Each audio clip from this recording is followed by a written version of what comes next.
Shalom jemaat Gereja Mausel Sumatera yang kami kasihi. Sebuah sukacita bisa kembali menyapa semua jemaat yang terkasih.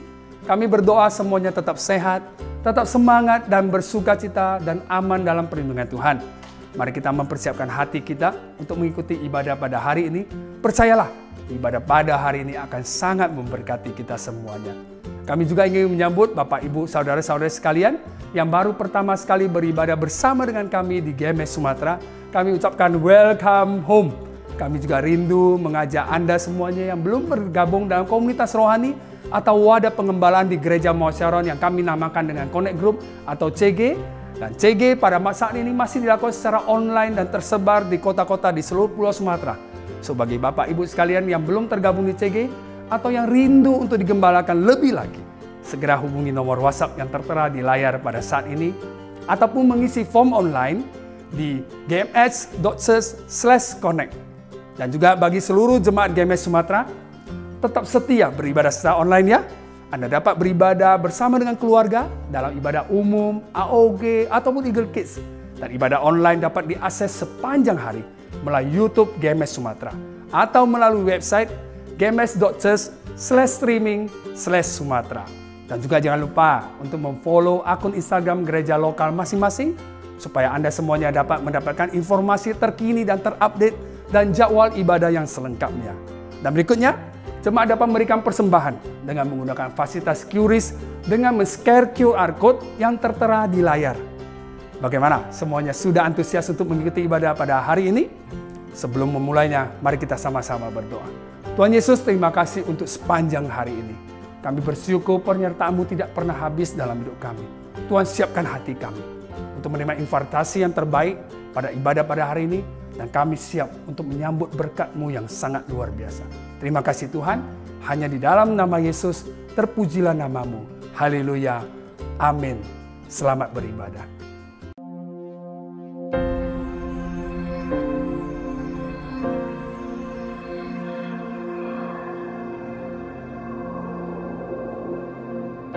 Orang yang suka memuji akan kuat roh doanya.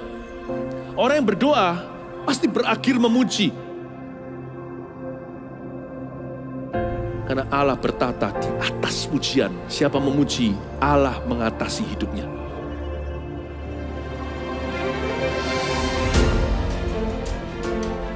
The Year of Praise, tahun pujian menjadi sebuah petualangan yang tiada dua. Menjadi sebuah pelajaran hidup yang langsung dari Kristus. Menjadi sebuah pengalaman yang indah.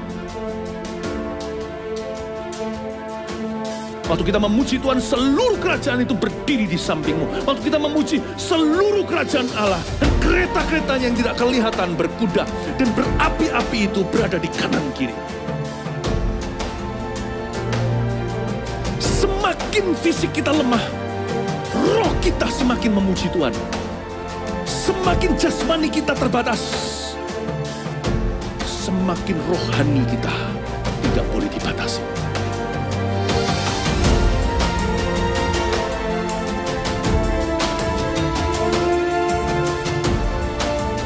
Welcome to the Year of Praise and Provision. Mari kita mengizinkan Tuhan merajut rancangan yang belum pernah kita bayangkan.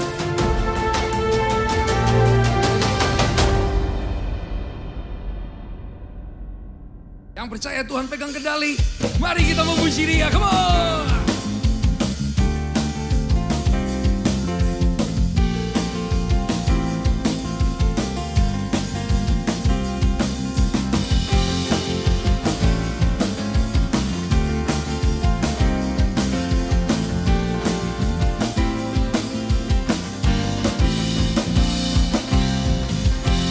Tuhanlah kekuatan dan mazmurku,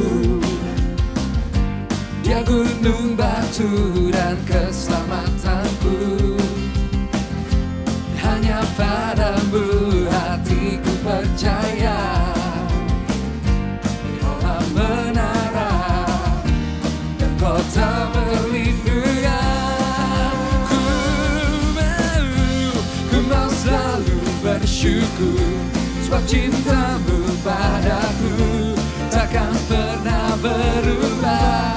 Hatiku percaya, walau Walau bumi bergoncang, gunung-gunung beranjak, kamu kasih setiamu tak pergi dariku.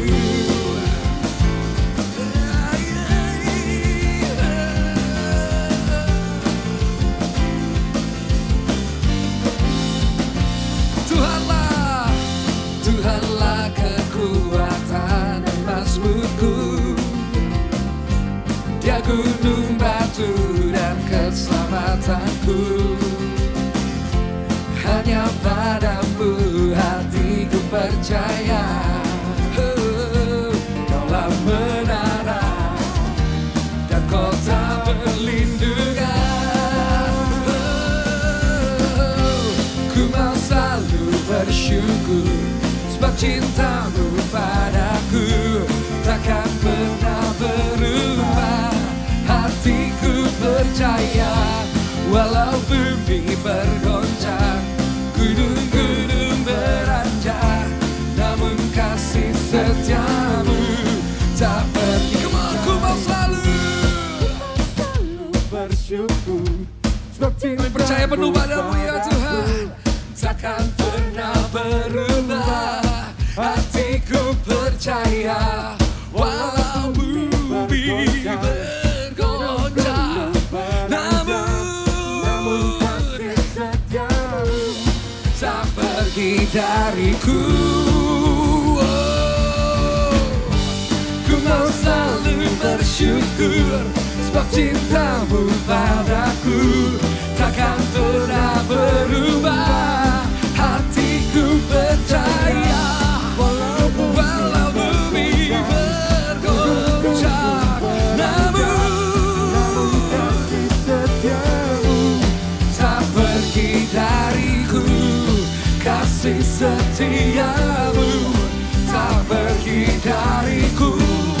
Kasih setiamu tak pergi dari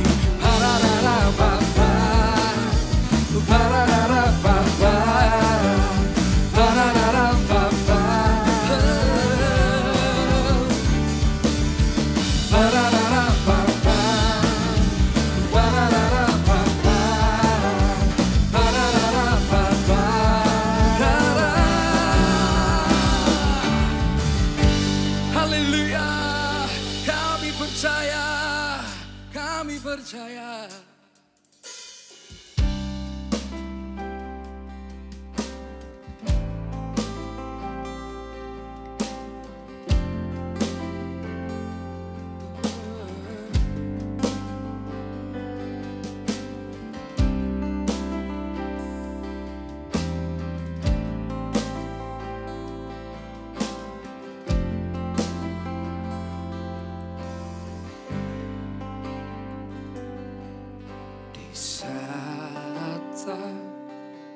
Seorang pun dapat menolongku. Dunia berkata habislah sudah masa depanku, tapi ku tahu ada pribadi yang setia. Dia tak pernah tinggalkanku. Dialah Tuhan Yesus.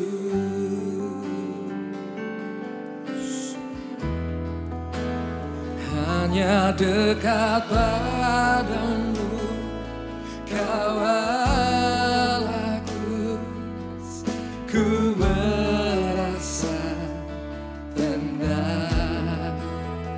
Hanya di dalammu, oh Yesusku, ku dipulihkan.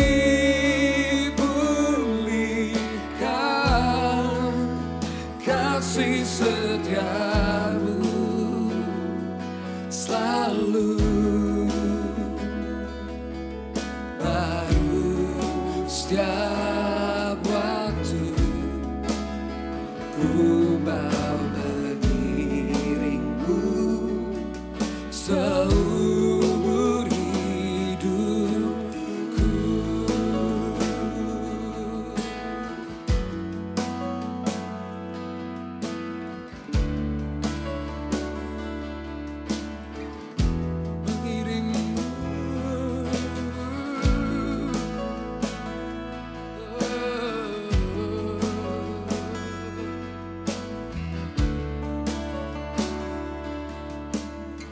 Tapi ku tahu ada, tapi ku tahu ada pribadi yang setia. Dia tak pernah tinggalkanku. Dialah Tuhan Yesus.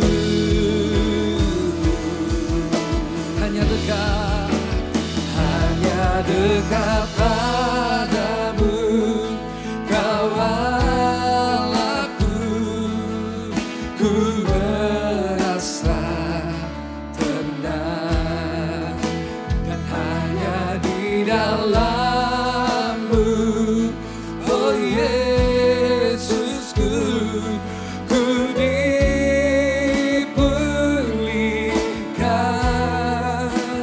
kasih setia. Selalu baru setiap waktu ku mau mengiringmu seumur hidupku. Ku mau mengiringmu seumur hidupku.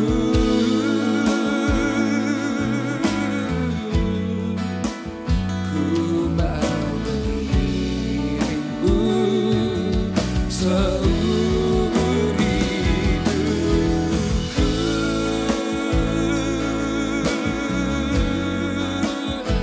Kami mau mengiringmu, kami mau menyembahmu, apapun yang terjadi, kami mau terus berpaut padamu.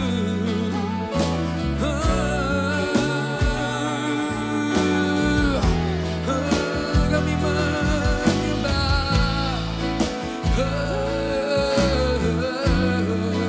Mari kita sembah Dia, mari mendekat kepada Dia. Ada sumber damai, Dia adalah sumber kedamaian dan sumber ketenangan. Thank you Jesus.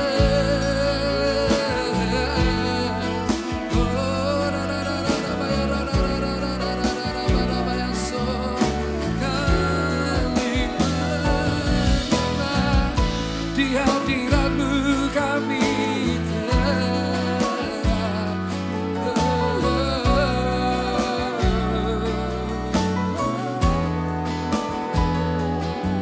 thank you God.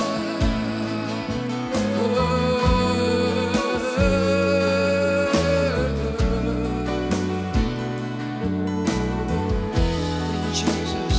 Thank you Jesus.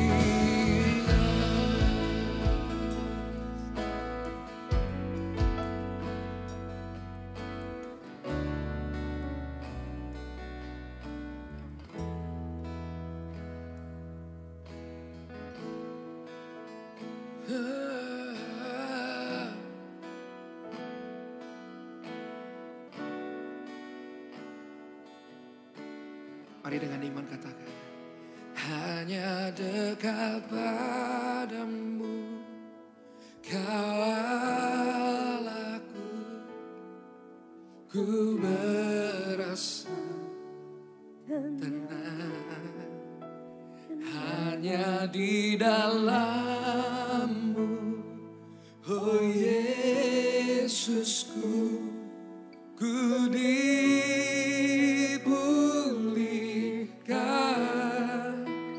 kasih kasih setiamu selalu baru setiap waktu ku mau mengiringmu seumur hidupku.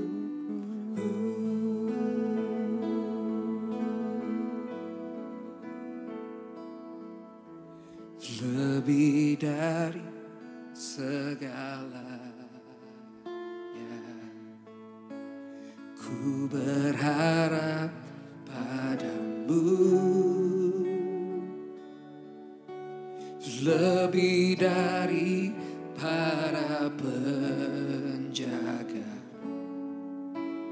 mengharap fajar pagi. Mari nyanyikan bersama-sama. Begitu rindu hatiku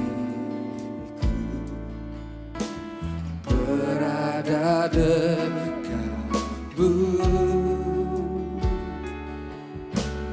Alangkah dalam kasih-Mu memenuhi hidupku.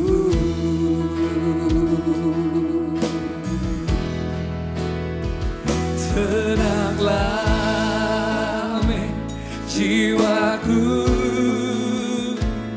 dalam naungan sayap-Mu, menembus awan kelabu, pandang kemuliaan-Mu. Selalu ku rindu lekat dalam hati-Mu, mengikuti rencana-Mu. Yesus Tuhan Rajaku.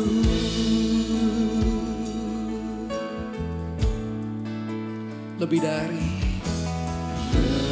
dari segalanya ku berharap padamu. Lebih dari para penjaga mengharap fajar pagi. Begitu rindu hati kami Tuhan, kami mau berada dekat-Mu. Amin. Berada dekat-Mu, alangkah dalam kasih-Mu memenuhi hidupku.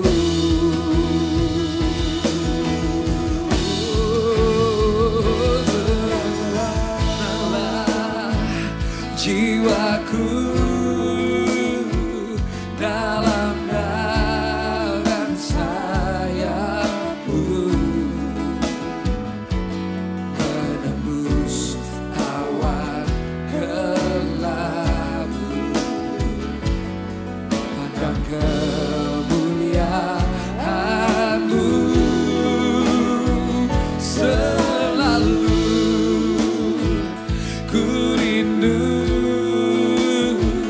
lekat dalam hati-Mu,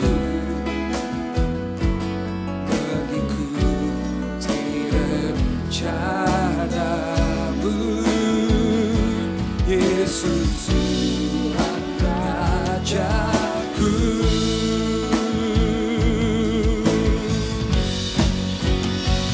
Tenanglah jiwaku dalam naungan sayap-Mu, menembus awan kelabu,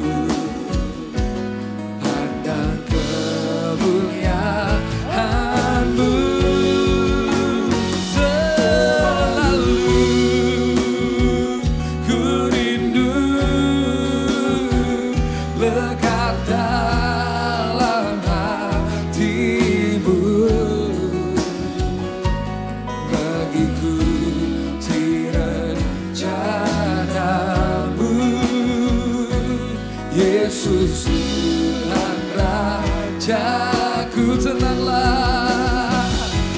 tenanglah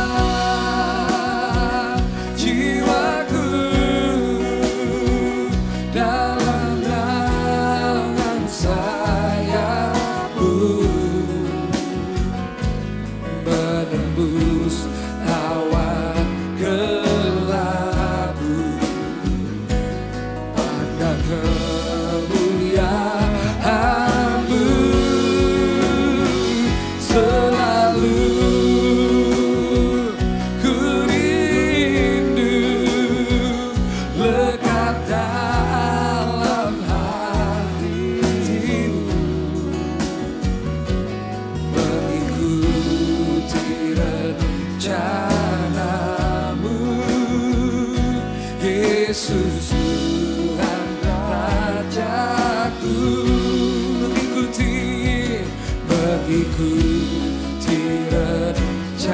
mengikuti rencana-Mu Tuhan, mengikuti rencana-Mu,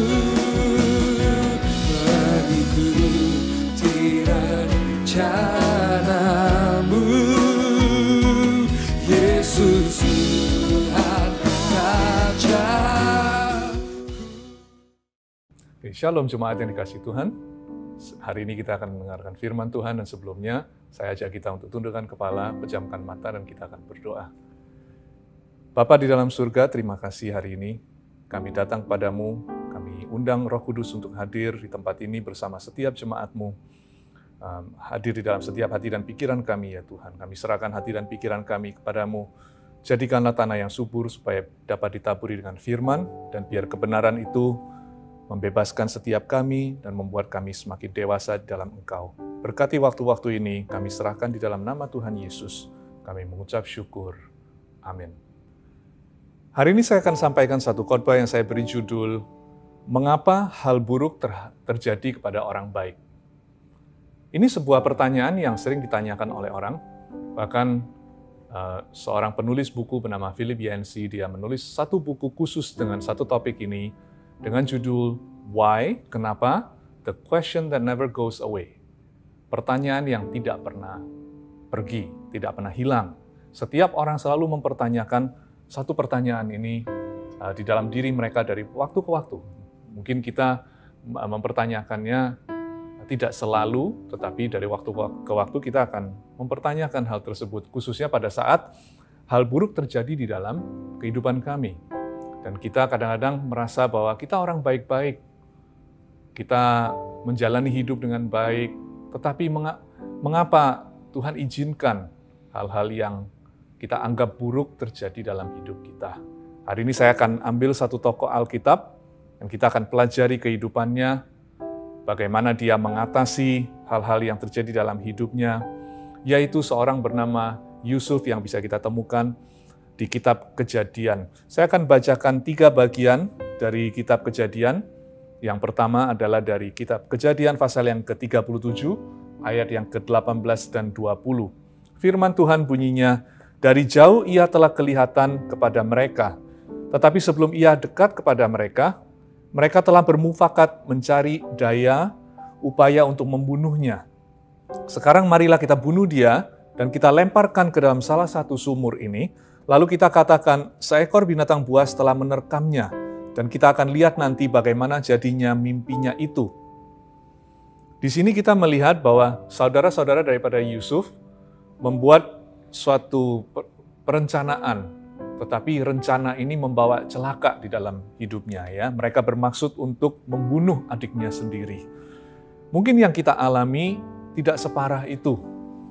Mungkin saudara-saudara kita tidak berencana untuk membunuh kita secara nyata. Tetapi kadang hal-hal terjadi dalam hidup kita yang terasa seperti itu. Mungkin Anda pernah dikhianati oleh orang, mungkin Anda pernah dilukai oleh orang yang Anda menganggap lebih dekat daripada saudara bahkan. Hal ini dirasakan oleh Yusuf di Kejadian.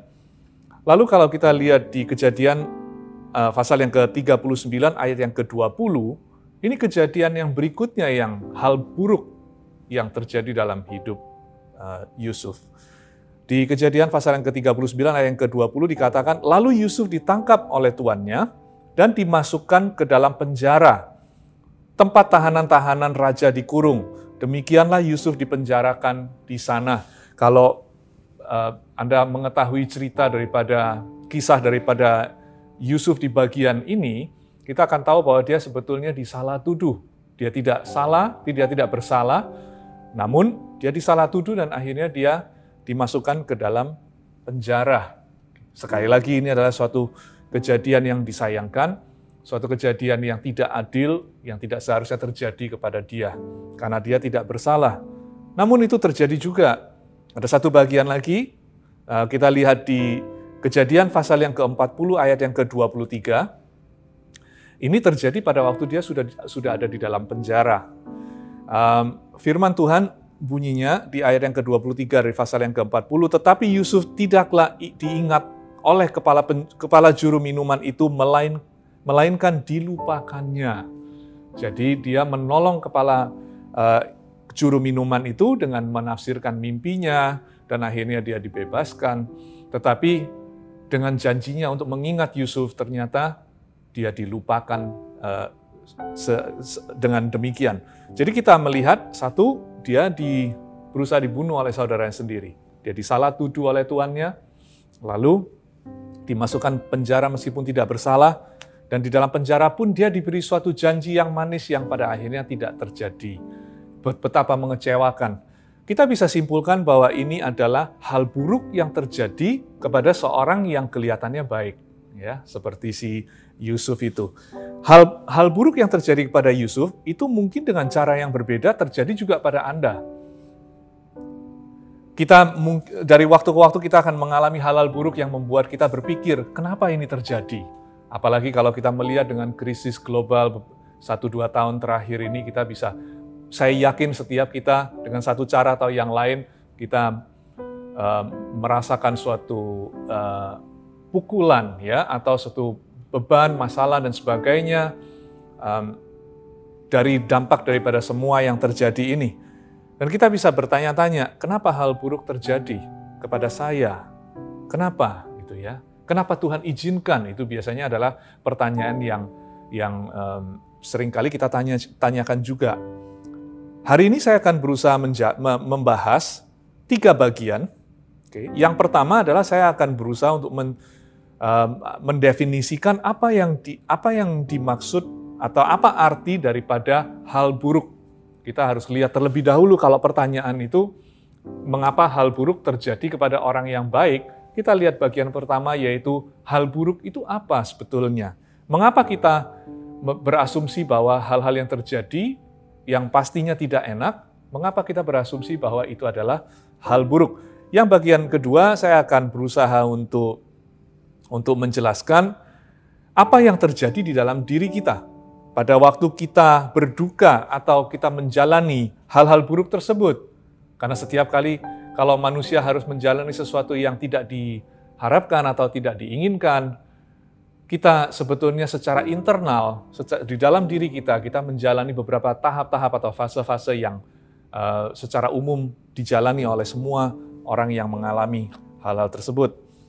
Dan yang bagian yang terakhir, saya akan berusaha menjelaskan bagaimana kita bisa belajar daripada kehidupan si Yusuf, bagaimana dia bisa berhasil melalui semua hal-hal yang dia alami, bagaimana dia bisa belajar untuk menerima dan menemukan arti dari semua kejadian yang terjadi kepadanya, dan keluar dari kejadian-kejadian tersebut sebagai seorang yang lebih daripada pemenang di dalam ini, ya, dalam case-nya si Yusuf. Dan demikian juga Anda dan saya, kita bisa belajar dari firman Tuhan, kita bisa belajar dari kehidupan daripada si Yusuf, dan kita bisa juga berkesimpulan yang sama seperti dia. Yang pertama, kita lihat apa itu yang dimaksud dengan hal buruk.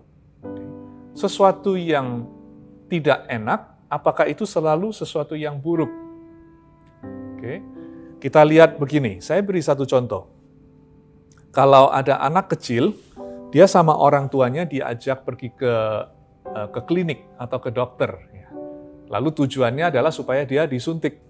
Entah itu mungkin diberi vaksin, atau vitamin, atau obat, apapun itu. Namun bagi sang anak tersebut, jarum yang dimasukkan ke dalam tubuhnya tentu adalah sesuatu yang tidak enak, sesuatu yang dia takutkan, dan bagi dia, pastilah dia menganggap itu adalah sesuatu yang buruk. Yang lebih mengecewakan lagi adalah bagaimana orang tuanya mengizinkan hal tersebut terjadi kepada sang anak. Bagaimana orang tuanya mengizinkan orang lain mengambil jarum suntik tersebut, lalu disuntikkan ditusukkan ke dalam tubuhnya yang kecil itu, yang akhirnya mengakibatkan suatu luka, suatu rasa sakit. Bukan hanya itu, orang tuanya ngeluarin uang bayar dokternya lagi. Ya kan? Jadi Anda bisa bayangkan anak itu bisa mikir apa? Satu, dia bisa mikir bahwa hal buruk ini kenapa kok terjadi? Orang tua saya yang mestinya mencintai saya, yang saya percayai, tetapi mengizinkan dengan kuasa yang mereka miliki, tetapi mengizinkan hal itu terjadi kepada saya, lalu masih bayar dokternya untuk melakukan lagi. Oke. Nah, hal itu dilihat dari kacamata seorang anak adalah sesuatu yang buruk. Tetapi kalau kita lihat dari kacamata orang tua, itu bukanlah sesuatu hal yang buruk. Orang tuanya mengizinkan untuk tujuan yang baik, bukan? Orang tuanya mengizinkan hal tersebut, merelakan anak tersebut merasakan luka. Tetapi dari sana justru anak itu bisa bertumbuh lebih kuat, lebih sehat, mungkin melalui vaksin yang diterima, atau melalui obat dan vitamin dan semuanya yang diterima oleh anaknya, melalui sebuah luka, prosedur yang melukai. Namun orang tuanya mempunyai sudut pandang melihatnya sebagai sesuatu yang baik. Nah, demikian juga dengan kita, semua yang terjadi di dalam kehidupan Anda dan saya, kita bisa melihat hal-hal tersebut adalah hal yang buruk, namun seringkali di kacamata Tuhan yang mengizinkan hal-hal yang terjadi, tidak selalu hal tersebut dilihat sebagai sesuatu yang buruk. Ada tujuan yang baik di balik semua itu, ya. Jadi yang pertama kita mesti lihat dulu, hal buruk itu maksudnya bagaimana, oke? Yang bagian yang kedua, kita lihat apa yang terjadi di dalam diri seseorang pada waktu orang tersebut mengalami dalam tanda kutip hal buruk yang dia alami tersebut, ya. Sesuatu yang kita grief, kita berduka atas kejadian-kejadian tersebut. Misal kalau 1-2 tahun terakhir Anda bisnis Anda, pekerjaan Anda terpuruk, oke, maka itu sesuatu yang melukai, sesuatu yang merugikan, dan di sana Anda mengalami suatu grieving proses, suatu proses berduka, suatu proses sedih. Dan di dalam proses itu orang menjalani tahap-tahap di dalam menjalani proses tersebut. Ada tahap-tahap yang harus dijalani, baik itu berduka karena mungkin pekerjaan yang kehilangan pekerjaan atau kehilangan orang yang kita cintai dan sebagainya yang kita anggap sebagai hal buruk itu. Ada 6 hal yang kita alami, oke, tahap-tahap dan fase yang kita alami itu ada 6 yang kita lalui. Setiap orang melalui tahap-tahap ini berbeda-beda waktunya, oke. Ada yang di tahap tertentu lebih lama daripada orang lain, ada yang lebih cepat, tetapi setiap orang, hampir setiap orang akan selalu menjalani ke-6 ini. Ini namanya the stages of grief and loss, begitu teorinya, ya. Itu di teori ini ditemukan oleh seorang bernama Elisabeth Kubler-Ross yang menemukan sebetulnya ada 5 stages, 5 tahap, lalu yang nantinya ditambahi oleh satu orang bernama David Kessler dijadikan 6. Hari ini kita akan melihat ke-6-nya dan kita melihat juga bagaimana Yusuf melalui setiap tahap-tahap tersebut. Yang pertama adalah tahap yang bernama menyangkal atau denial. Pada waktu kita kehantam dengan suatu hal yang buruk di dalam hidup kita, kita mengalami suatu fase menyangkal. Oke, kadang-kadang kita menyangkal, oke? Contohnya seperti sang anak tersebut pada waktu dia mau dibawa pergi ke klinik atau pergi ke kantor dokter untuk disuntik, mungkin dia bisa menyangkal di dalam mobil. Dia bisa berpikir bahwa, oh tidaklah, orang tuaku tidak mungkin sampai hati untuk mengizinkan ini terjadi, atau lain sebagainya. Dan demikian juga si Yusuf, dia juga bisa berpikir bahwa pada waktu dia dibuang di dalam sumur itu, dia bisa berpikir bahwa, oh tidak apa-apa, ayahku akan datang menolong aku. Mungkin begitu. Pada awalnya saya yakin dia sering berpikir begitu pada waktu dia dijual sebagai budak. Dia pasti berpikir nanti suatu ketika saudara saya atau ayah saya atau keluarga saya akan datang untuk rescue saya, untuk menolong saya. Namun kita tahu bagaimana ceritanya, itu tidak terjadi. Bahkan saya seringkali membayangkan, kalau Anda perhatikan, Yusuf itu dia sudah menjadi orang yang paling berkuasa nomor 2 di Mesir pada zaman itu. Tetapi Alkitab tidak pernah mencatat bahwa pada masa-masa dia berkuasa itu, dia pernah menoleh ke belakang dan berusaha mencari keluarganya, keluarga asalnya. Mencari ayahnya, mencari saudaranya, kembali ke kampung halamannya. Itu sesuatu yang tidak dia lakukan meskipun dia mempunyai kuasa untuk melakukan itu, bukan? Dia sudah menjadi orang yang berfasilitas, dia bisa sebetulnya kalau dia mau. Tetapi kenapa harus menunggu nanti pada waktu saudara-saudaranya datang pergi ke dia, pada waktu masa kelaparan, baru dia menghadapi kenyataan yang ada. Kenapa menunggu begitu lama? Menurut saya itu adalah tahap yang namanya denial. Kita menyangkal hal tersebut terjadi. Seringkali juga begitu kalau kita didiagnosa sakit oleh dokter sesuatu penyakit yang serius gitu. Kita biasanya menyangkal, kita bilang, tidak mungkin terjadi kepada aku. Aku sering dengar ini terjadi kepada orang lain, tetapi pasti bukan kepada aku. Oke? Dan kita kadang-kadang kita menyangkal dengan cara kita mencari-cari lagi opini kedua, ketiga, keempat. Itu sesuatu yang baik, tidak salah. Ini fase-fase ini bukan fase yang benar atau salah, tetapi untuk menjelaskan bagaimana kita berfungsi sebagai manusia, apalagi pada waktu kita menghadapi sesuatu hal yang kita anggap buruk, maka kita melalui fase-fase ini ya. Jadi kita lihat kembali lagi, si Yusuf itu juga pernah mengalami fase menyangkal ini di dalam prosesnya. Oke, fase ini adalah suatu fase yang krusial sekali. Oke, karena dia biasanya bisa berselubung sebagai fase beriman. Bisa begitu. Saya sangat mendukung kita untuk beriman tentunya. Namun iman itu seringkali datang dengan 2 bentuk. Yang satu adalah dia bisa pada waktu di sumur dia beriman bahwa aku beriman bahwa Tuhan akan gerakkan ayahku untuk datang ke sumur ini dan menolong aku untuk keluar dari sini. Lalu memiliki suatu happy ending pada saat itu. Oke. Fase ini bisa berselubung ya, bisa didisguise sebagai fase yang beriman. Seringkali orang begitu kan, kalau lagi sakit bilang, aku percaya Tuhan pasti sembuhkan. Oh bisa, tentu, saya juga percaya. Hal pertama yang saya lakukan kalau ada anggota keluarga yang sakit atau diri saya sendiri sakit, tentunya saya akan berdoa dan saya akan klaim apa janji Tuhan, apa bilur-bilur Tuhan sudah menyembuhkan. Hal tersebut pasti saya lakukan. Namun, ceritanya tidak selalu berhenti di sana. Seringkali justru seperti yang anak kecil itu tadi disuntik. Oke. Mungkin saya yakin dia di mobil, kalau dia percaya sama Tuhan, dia pasti berdoa sama Tuhan, bilang, Tuhan tolong kalau bisa jangan sampai aku disuntik. Karena aku sudah pernah disuntik, rasanya tidak enak, dan aku tidak mau ada kedua kali atau kesekian kalinya. Jadi aku percaya Tuhan bisa gerakkan hati papa dan mama, supaya tidak membiarkan aku disuntik lagi. Gitu ya. Namun kadang-kadang, apa yang dianggap tidak baik oleh kita, namun orang tua kita atau hubungan kita dengan Tuhan, Bapa kita di surga menganggap itu sesuatu yang baik dan Dia mengizinkan hal tersebut.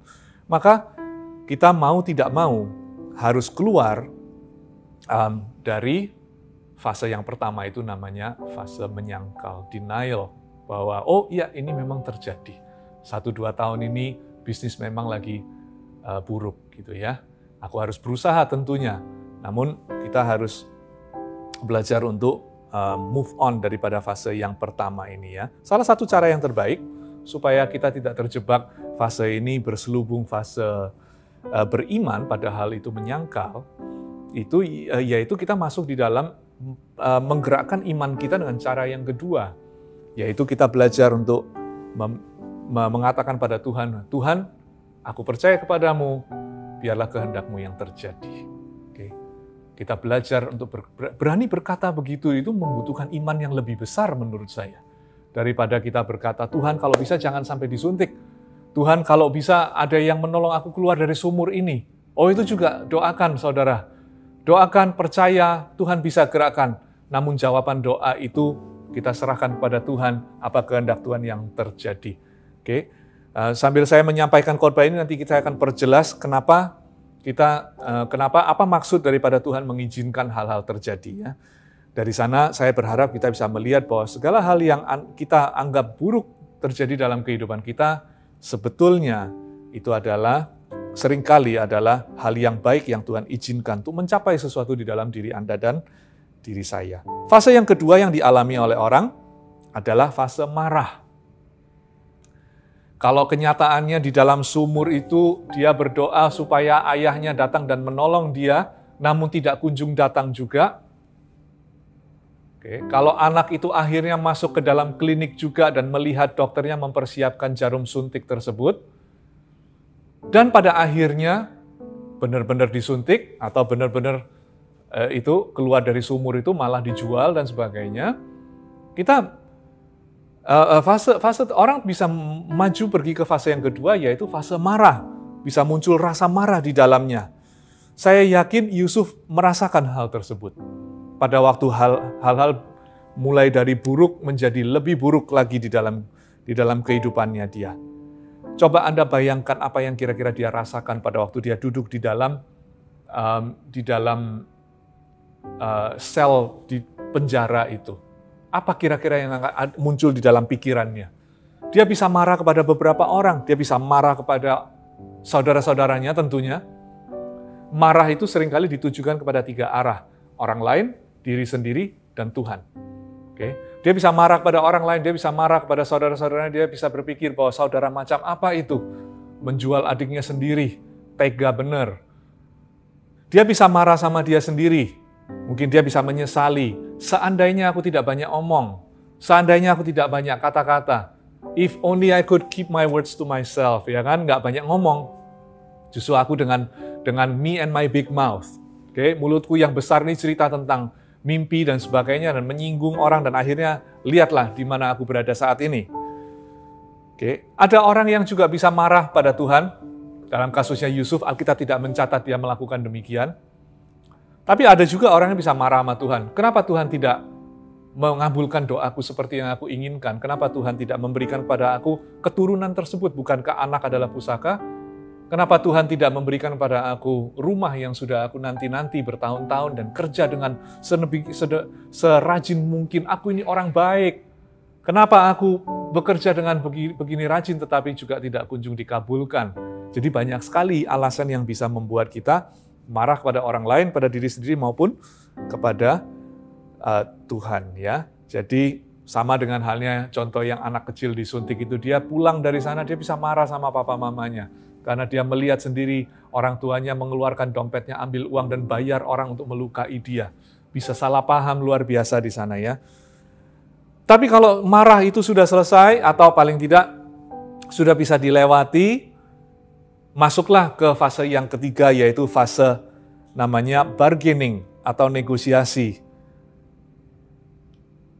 Fase bargaining ini pada waktu kita terjadi sesuatu yang kita anggap buruk di dalam kehidupan kita bisa ada di fase ini dan kita negosiasi sama Tuhan. Kita bisa berkata, oh Tuhan, kalau Tuhan tolong aku dari masalah ini, maka aku akan melayani Tuhan dengan lebih sungguh-sungguh.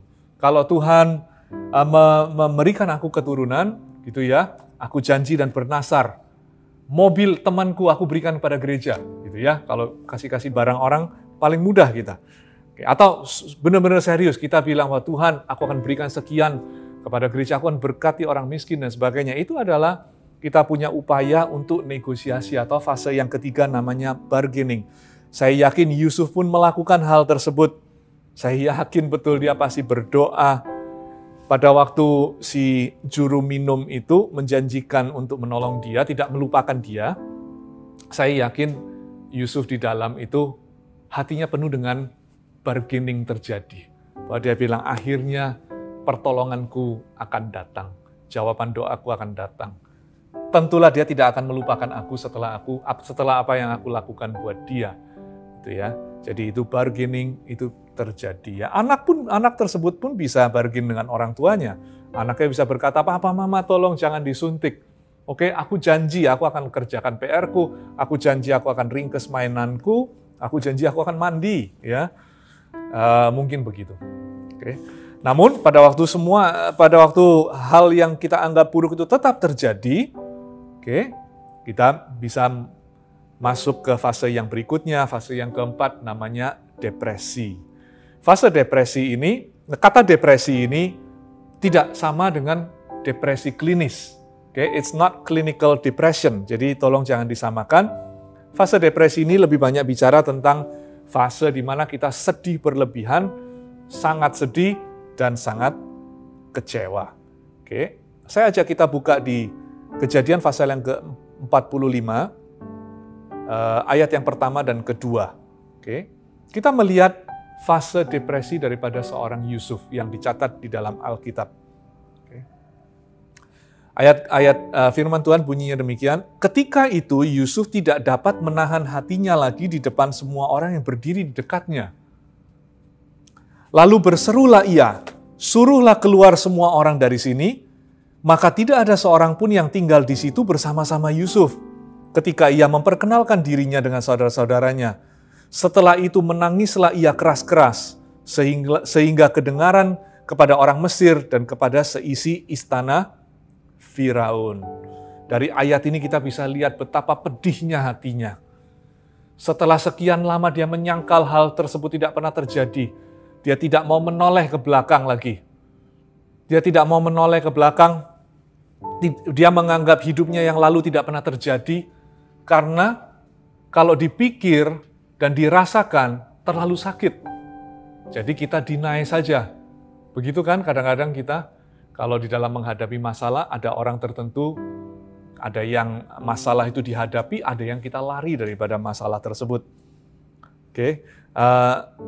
Namun sejauh apapun Yusuf lari, kenyataannya datang mengejar dia dan menemukan dia di istana tersebut, yaitu para saudara-saudaranya yang akhirnya kenyataan harus dia hadapi pada saat itu. Dan kita bisa lihat di fase depresi ini, waktu Yusuf tidak dapat lagi menahan hatinya di depan semua orang, dia suruh semua orang keluar, lalu dia menangis dengan keras-keras, sehingga kedengaran kepada semua isi istana Firaun itu. Ini adalah fase yang begitu pedih dan begitu sakit.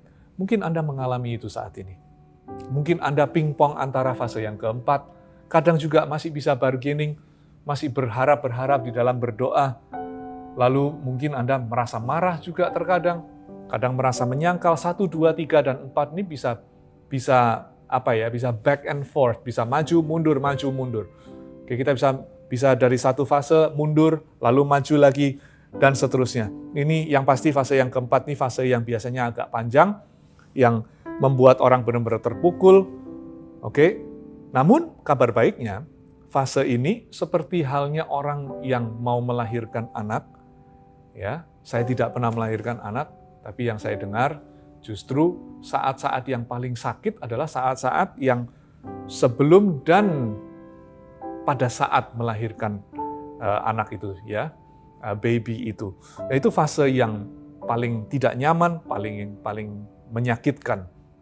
Tetapi kalau fase ini dijalani dengan baik, bisa dilalui dengan baik, maka dia akan melahirkan suatu konklusi atau kesimpulan yang indah sekali, yaitu fase yang kelima dan keenam. Fase yang kelima adalah acceptance, menerima. Ada pepatah bahasa Inggris berkata, acceptance is bliss. Ya.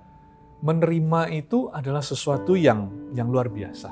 Oke, fase ini fase yang menerima. Kita lihat di Kejadian pasal yang ke-45 ayat yang ketiga dan 4. Kita melihat bagaimana Yusuf pindah dari fase yang keempat pergi ke fase yang kelima dan keenam. Kita lihat terlebih dahulu fase yang kelima, yaitu fase menerima. Ada di Kejadian pasal yang ke-45 ayat yang ketiga dan 4. Firman Tuhan bunyinya, dan Yusuf berkata kepada saudara-saudaranya, "Akulah Yusuf, masih hidupkah Bapa?" Pada waktu dia berkata, "Akulah Yusuf," itu dia sudah menerima. Masa laluku pernah terjadi. Masa laluku sekarang ada di depanku ini. Kenyataan itu ada dan sekarang aku tidak akan menyangkalnya lagi. Aku akan mengatakan, akulah Yusuf. Itu sama dengan kalau orang didiagnosa penyakit kanker. Orang itu berani berkata, baiklah, kanker ini ada. Oke. Bukan berarti aku minta kanker ini akan terus ada di sini karena aku menikmati penderitaan. Oh tidak. Tetapi kita mulai acknowledge, kita mulai mengakui bahwa hal tersebut ada. Ya, memang aku sulit punya anak. Memang aku bisnisku lagi goyang. Oke. Memang aku seorang misalnya pecandu. Memang aku seorang yang butuh pertolongan dalam hal marah dan sebagainya. Di sini dia berkata, akulah Yusuf. Masih hidupkah Bapak? Tetapi saudara-saudaranya tidak dapat menjawabnya sebab mereka takut dan gemetar menghadapi dia. Lalu kata Yusuf kepada saudara-saudaranya, marilah dekat-dekat. Maka mendekatlah mereka, katanya lagi, akulah Yusuf saudaramu yang kamu jual ke Mesir. Tapi nadanya itu sudah bukan lagi, aku ini Yusuf yang kamu jual ke Mesir, cilakalah engkau. Sekarang aku akan balas dendam. Bukan, ya. Itu sudah terjadi pada waktu dia memasukkan piala emas, cawan emas ke dalam ini ya, karungnya gandum dan lain-lain itu di mana dia bargain itu. Oke, dia di mana dia bargain. Tapi ini tahap di mana dia sudah menerima. Oke, akulah Yusuf saudaramu yang kau jual ke Mesir. Kata-kata ini mengandung penerimaan akan apa yang terjadi di masa lalunya. Dia menghadapinya dan dia menerimanya. Tahap ini adalah tahap yang indah. Tahap ini adalah tahap di mana seseorang bisa menjadi bebas. Kita bisa merasakan suatu kebebasan. Free, ya, bebas. Bebas untuk apa? Bebas untuk merasakan damai. Bebas untuk mengampuni. Bebas untuk merelakan. Anda dan saya bisa berusaha. Kalau kita struggle, kita bergumul dengan sesuatu, berusahalah untuk maju ke tahap yang kelima ini, yaitu menerima, karena disinilah kita menemukan kebebasan, kemerdekaan. Ya. Lalu tahap yang keenam, fase yang keenam, ini fase yang tidak kalah pentingnya. Fase yang keenam itu namanya meaning atau arti. Oke, fase yang pertama tadi adalah menyangkal, yang kedua adalah marah, yang ketiga adalah bargaining, negosiasi, yang keempat adalah depresi, yang kelima adalah menerima, dan sekarang yang keenam, yang terakhir adalah meaning. Artinya menemukan arti dari semua yang terjadi. Bahwa semua yang terjadi itu tidaklah sia-sia. Bahwa suntikan yang diterima oleh sang anak itu akhirnya dia mengerti bahwa itu terjadi untuk suatu kebaikan, supaya dia kebal kepada virus tertentu, supaya dia lebih sehat, bertumbuh lebih kuat, dan sebagainya. Ini fase di mana orang menemukan suatu arti dari semua kejadian yang sebetulnya kalau diberi pilihan, kita mending tidak terjadi. Namun karena itu terjadi juga, kita berdamainya salah satunya yang paling penting adalah dengan menemukan arti di balik semua itu. Kejadian pasal yang ke-45 ayat yang ke-5 sampai yang ke-8, di sini kita bisa melihat bagaimana Yusuf menemukan arti dari semua kejadian yang terjadi dalam hidupnya. Firman Tuhan bunyinya, tetapi sekarang janganlah bersusah hati dan janganlah menyesali diri. Wow, luar biasa ya. Karena kamu menjual aku ke sini sebab untuk memelihara kehidupanlah Allah menyuruh aku mendahului kamu. Ini kata-kata yang begitu indah sekali. Keluar dari seseorang yang bukan hanya bisa menerima, menerima dan di dalamnya terdapat unsur pengampunan, unsur memilih untuk damai, memilih untuk merelakan. Namun dia satu langkah lebih lagi. Dia bisa menyimpulkan dengan begitu indahnya, dia berkata, jangan bersusah hati, jangan menyesali diri. Itu artinya juga jangan menyesali semua yang sudah terjadi. Meskipun betapa pahitnya semua itu. Tapi dia bisa menemukan arti bahwa karena kamu menjual aku ke sini, sebab untuk memelihara kehidupanlah Allah menyuruh aku mendahului kamu. Karena telah 2 tahun ada kelaparan dalam negeri ini dan selama 5 tahun lagi orang tidak akan membajak atau menuai.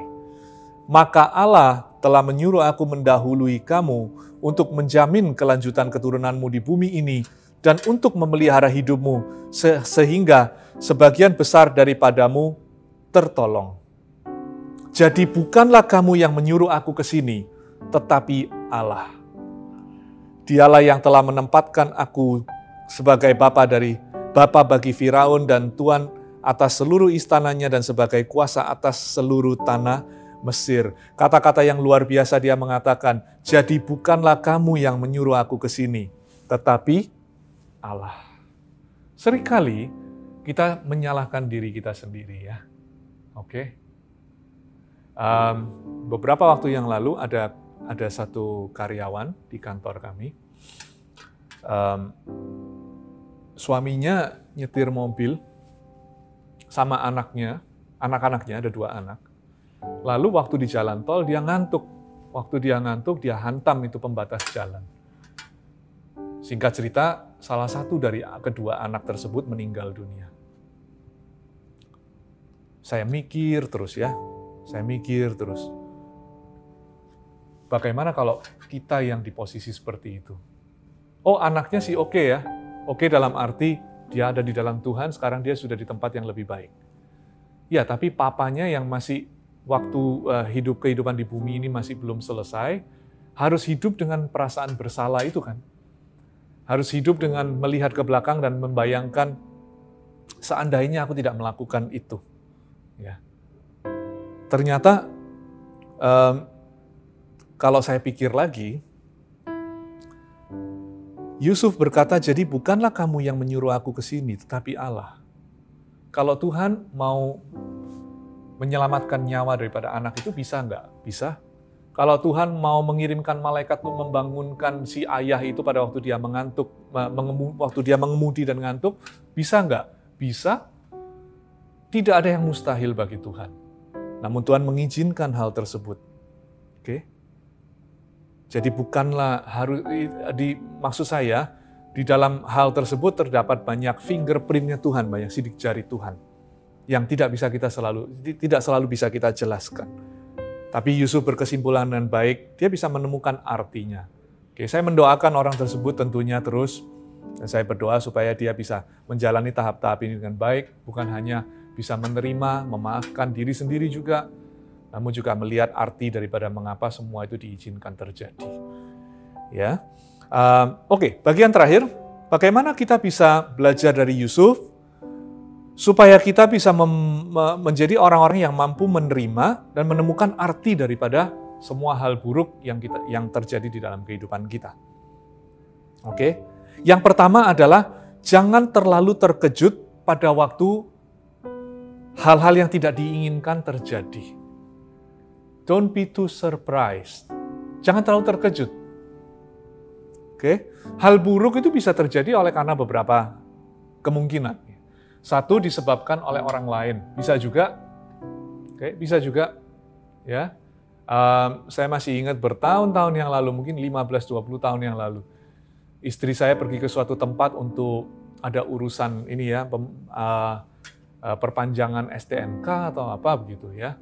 Lalu dia begitu turun dari mobil, didatangi oleh 2 sepeda motor dengan 4 penumpang, 2 di masing-masing sepeda motor, bawa pisau gobang begitu yang besar, lalu diletakkan di lehernya, lalu tasnya diambil. Oke, hal buruk terjadi. Hal buruk terjadi disebabkan oleh orang lain. Bisa. Dan hal buruk bisa terjadi juga disebabkan oleh diri kita sendiri. Bisa juga. Saya bisa berikan beberapa contoh, tapi saya yakin Anda bisa mengerti. Intinya, jangan terlalu terkejut pada saat hal-hal yang tidak diinginkan itu terjadi. Karena dunia ini adalah dunia yang jatuh di dalam dosa. Dunia yang jatuh di dalam dosa, otomatis orang yang ada di dalam, penghuninya yang ada di dalamnya juga, orang-orangnya adalah orang-orang yang jatuh di dalam dosa.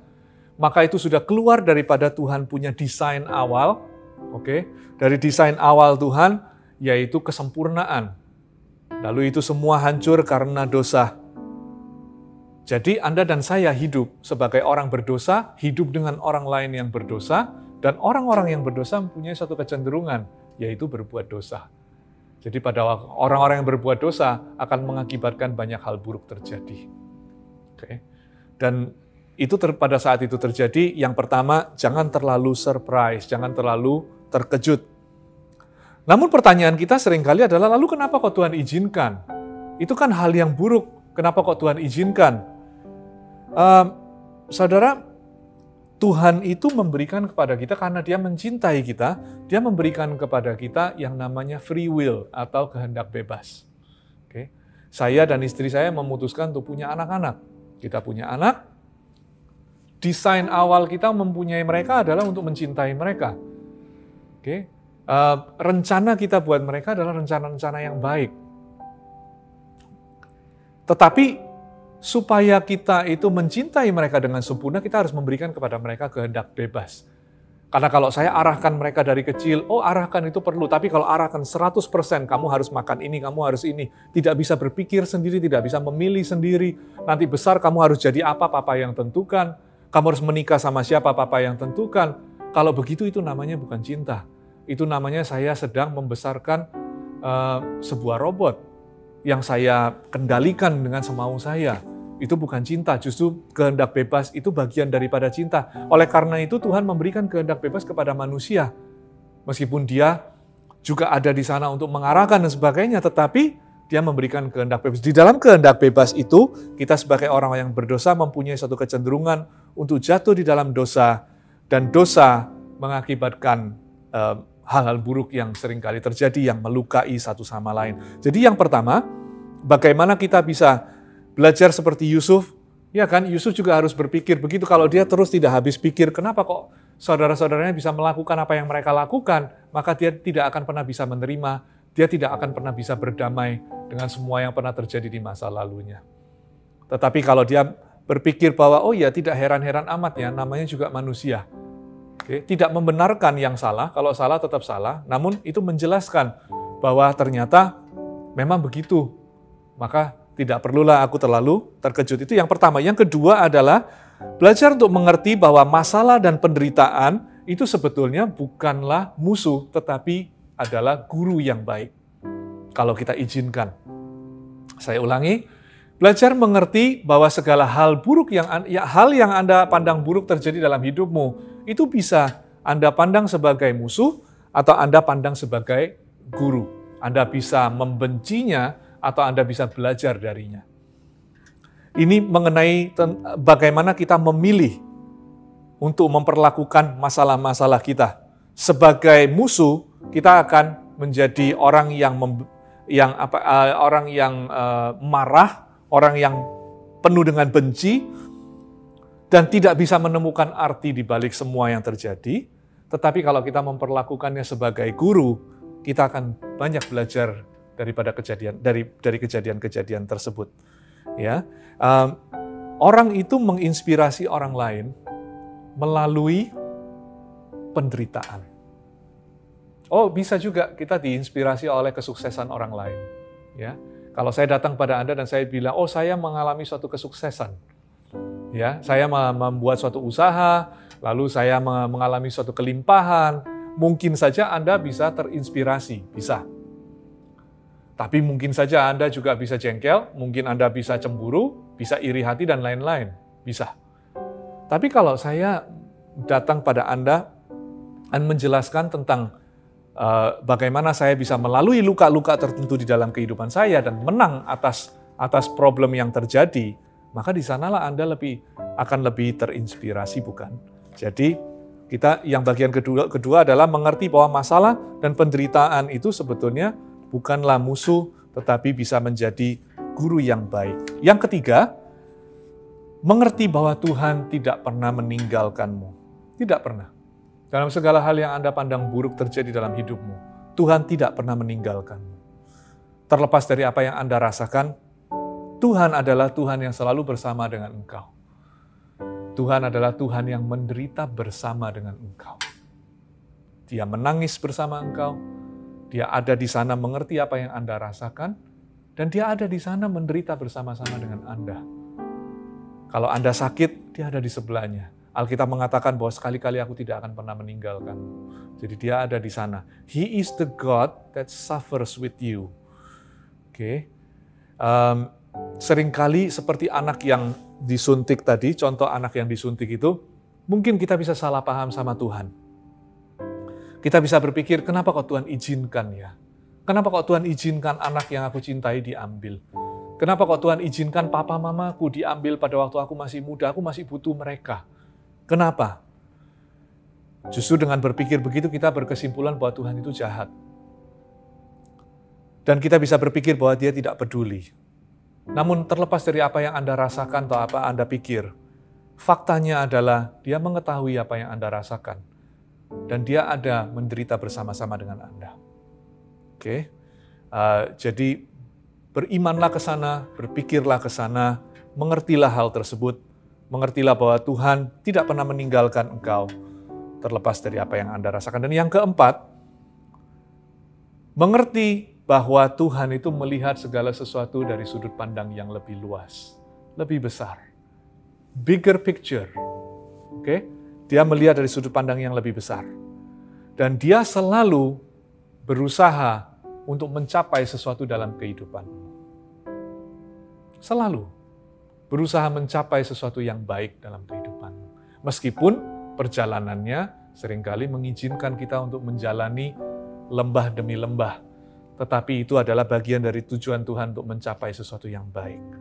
Kalau Tuhan, pencipta segala semesta alam ini, mengambil waktu dan perhatiannya dengan Anda dan saya, yang kalau dilihat dari luar angkasa, satu titik pun tidak kelihatan sama sekali. Ya, bahkan kita itu, we are not even one dot di dalam bumi ini kalau dilihat dari luar angkasa. Tapi dari sana Anda bisa lihat bahwa kalau Tuhan itu mau berurusan dengan Anda dan saya, betapa baiknya dia sebetulnya, betapa dia mencintai Anda. Seperti orang tua, Tuhan bisa mengizinkan sesuatu yang tidak nyaman untuk mencapai sesuatu yang baik dalam dirimu. Dia melihat gambar yang lebih besar, dia melihat bahwa kehidupan yang ini adalah bagian daripada suatu cerita yang lebih besar lagi. Kita ini hanya bagian, kita ini cerita di dalam cerita. Kehidupan yang sementara ini adalah satu bagian cerita daripada kehidupan kekekalan nantinya yang jauh lebih luas. Tuhan adalah Tuhan yang cara berpikirnya itu eternal atau kekekalan. Tuhan adalah Tuhan yang berpikir secara kekekalan, namun kita seringkali adalah orang-orang yang amnesia terhadap kekekalan. Seringkali kita hidup di saat ini, kita melupakan gambar besarnya. Ya, jadi dengan demikian kita belajar bisa melihat gambar yang lebih besar. Kita melihat bagaimana Yusuf menemukan arti juga, dia melihat gambar yang lebih besar bahwa ternyata semua yang dia alami itu mempunyai tujuan yang baik di akhirnya. Allah bekerja di dalam segala sesuatu untuk mendatangkan kebaikan. Allah turut bekerja dalam segala sesuatu untuk mendatangkan kebaikan bagi mereka yang mengasihi Dia. Saya berikan kesimpulan saya. Sekarang kita sudah melihat dari judul tadi, mengapa hal buruk terjadi kepada orang baik. Kita sudah melihat bagian hal buruknya. Sekarang kita lihat bagian terakhirnya, namanya orang baik. Ya kan, pertanyaannya, mengapa hal buruk terjadi kepada orang baik? Hal buruk sudah kita bahas panjang lebar. Sekarang kita lihat kesimpulannya di orang baik. Mengapa kita menyebut diri kita orang baik? Mengapa? Mungkin di satu sisi kita memang orang baik. Dalam arti kita orang baik-baik saja. Kita tidak ngerampok bank, ya. Kita rajin ke gereja, memberikan perpuluhan, kita bahkan seringkali tidak lupa berdoa. Kita adalah penduduk yang wajar lah, yang normal. Oke? Kita tidak melanggar lalu lintas, kita tidak melakukan halal, kita tidak mencuri pajak. Kita bisa menyebut diri kita orang baik, ya. Namun, Bapak Ibu Saudara, saya ingin bertanya, pernahkah Anda berbohong? Saya pernah. Ya. Nah, kalau berarti kita adalah pembohong. Pernahkah kita menginginkan orang lain yang bukan pasangan kita? Pernah? Pernahkah kita membenci orang lain, marah dan membenci orang lain? Karena Alkitab berkata kalau kita menginginkan orang lain, maka kita sebetulnya berzina dengan orang tersebut. Dan kalau kita membenci saudara kita, ya, orang lain, maka kita sebetulnya sudah membunuh dia. Jadi kalau Anda pernah berbohong, pernah menginginkan orang lain yang bukan pasangan Anda, dan Anda pernah membenci orang lain, sebetulnya we are a lying, adulterous, murderer. Kita adalah pembohong, pezina, dan pembunuh. Jadi dapatkah kita disebut sebagai orang baik? Kan pertanyaannya, mengapa hal buruk terjadi pada orang baik? Tapi pertanyaannya, apakah kita orang baik? Yang pasti saya tahu saya bukan. Ya, saya bukan. Saya mempunyai kecenderungan untuk berdosa.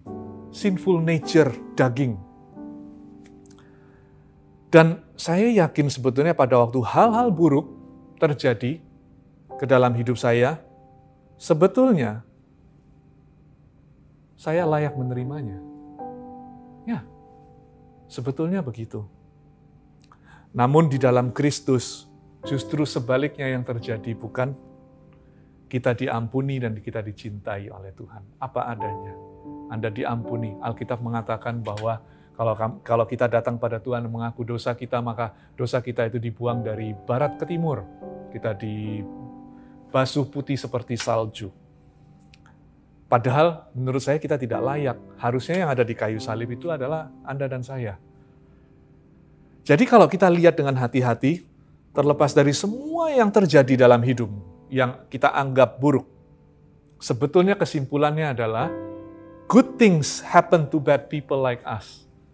Hal-hal baik, pengampunan, dicintai sama Tuhan, disertai, dipelihara, itu terjadi kepada orang-orang yang buruk seperti kita ini, manusia yang berdosa.